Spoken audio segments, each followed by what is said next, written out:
Texas. Why you are here fighting? Well,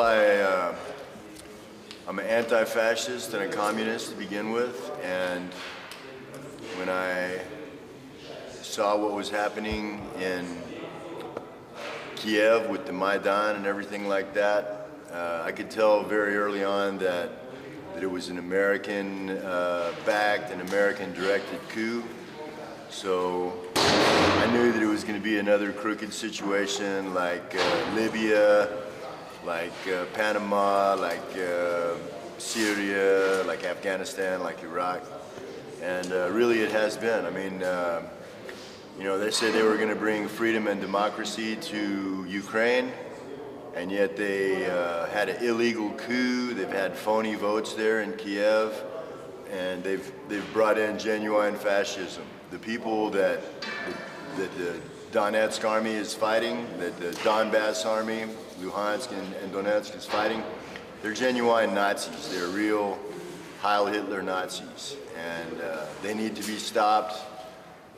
They're criminals, and they would not be in power if not for the decisions and the work of the United States. So I felt a responsibility as an American and as a citizen of the world to come here and help these people defend their homes from Nazis, from fascists.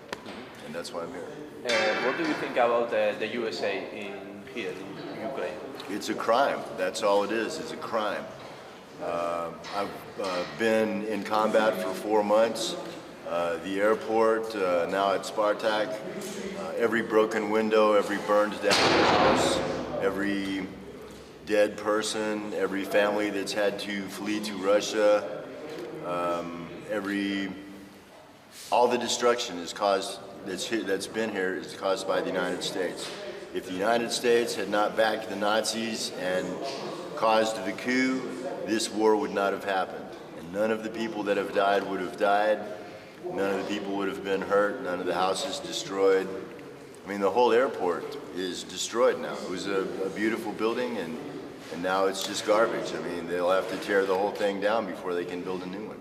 Mm-hmm. What they say, because they are soldiers from Donbass, from other places in Europe or in Russia, but there is no any more American. I heard at least at one point there was another American here whose call sign was Hunter.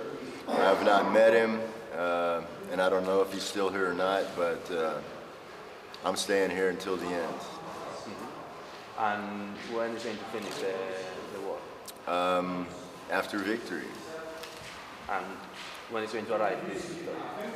I think probably within the next year the fascist regime in Kiev will fall.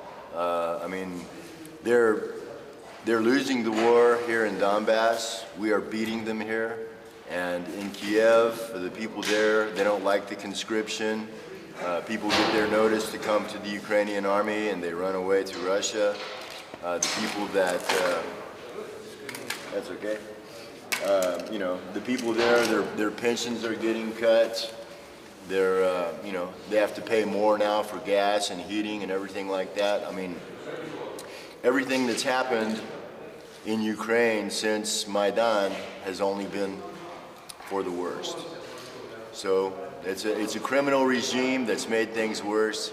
They are not going to be able to continue on, and we're not going to stop, and we're not going to surrender. So they cannot beat us. They cannot beat us.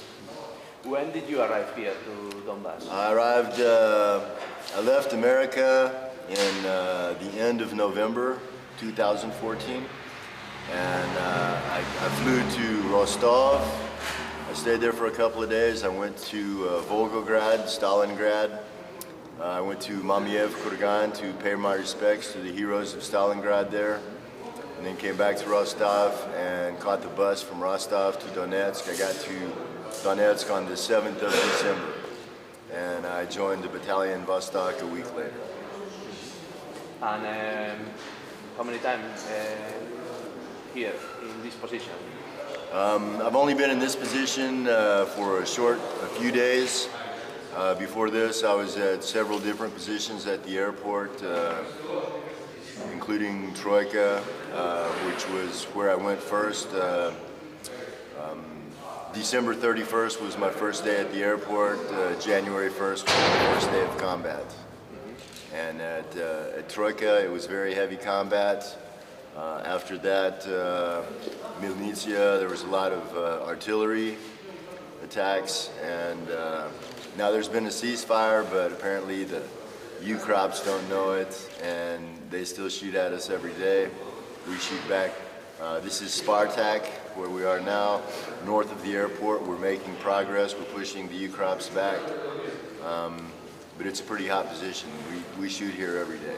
Mm-hmm. What's the hardest moment here in this position? The beds aren't very comfortable here. But that's okay. The beds are very hard. But great comrades. Food is not bad. We do our jobs, and that's the life of a soldier. Okay. Nothing more to ask? It's okay if you want to say something more. Well, just that the battle in Donbass, it's truly Armageddon. It's truly the fight between good and evil. The people that we are fighting with, that we are fighting against, they're Nazis, they're mass murderers, they kill women, children, prisoners, they bomb hospitals, they bomb schools, they bomb people's homes. They cannot be allowed to prevail. So the people, everybody that comes to join the Donbass Defense Forces is a hero. I mean, some guys, you know, they stay in the back and they just work with supply or something like that. And the guys that are at the front line, you know, they risk their lives every day. But that's a hero. They're doing it because it's the right thing to do, and I'm proud to be with them, and I'm going to stay here until this is over. Okay. Thank you, Texas. Thank you.